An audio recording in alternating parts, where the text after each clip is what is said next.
আমরা এই মুহূর্তে লালবাগ চলে আসনু কাটরা মসজিদ বেড়াতে। তো অবশ্যই যারা আমার চ্যানেলে নতুন আছে তারা অবশ্যই ফেসবুক থেকে দেখলে ফলো করে দেবা, আর ইউটিউব থেকে দেখলে অবশ্যই চ্যানেলটা সাবস্ক্রাইব করে দেবা। তো যাওয়া যাক, আমরা যাচ্ছি কাটরা মসজিদ ঘুরতে। তো ঘুরতে অনেক সুন্দর লাগছে, অনেক ব্লগাররা আছে, সব বেড়াচ্ছে। এখন যাব উপরের দিক, তো ওই সাইড দিয়ে উপরে ঢুকতে হবে। যা যায় আপনাদেরকে গোপন দরজা দেখাবো। তো যাচ্ছি, এগুলো সব পার্ক বেড়াচ্ছি, ফুল বাগান, অনেক সুন্দর লাগছে ঘুরতে। ঈদের কিন্তু দুদিন পর এসেছি, আমাদের ঈদ মুবারক। অনেক মানুষ, সব ক্যামেরা নিয়ে আসছে আমাদের বন্ধু বান্ধবেরা। তো ফাইনালি ওপরে উঠে পড়ছি, ফাইনালি ওপরে উঠে পানো। তো আপনাদেরকে রহস্যটা জানাবো। এখানে নবাব সিরাজউদ্দৌলা যখন মারা গেছিল, সেখানে কিন্তু অনেকজনই কোরআন শরীফ পড়েছে, 100টা ঘর।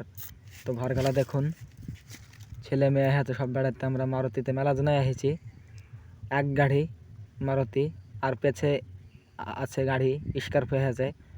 তো আপনাদেরকে এই জায়গাটা ঘুরে দেখাবো। অবশ্যই যারা নতুন হয়ে আছেন চ্যানেলটা সাবস্ক্রাইব করে দেবেন। আর যে লেখাটা আছে সে লেখাটা ব্যাপারে কিছু জানি না, এই লেখাটা জানতে হলে ভিডিওটা দেখে গুগলে সার্চ করবেন, তাহলে দেখতে পাবেন কিন্তু। তারপর ছাদের অনেক জিনিস দেখাচ্ছি, ছোট ছোট ইট দিয়ে গাঁথা আছে, সুন্দর কিন্তু ইট। এই ইট কোনোটি পাওয়া যাবে না,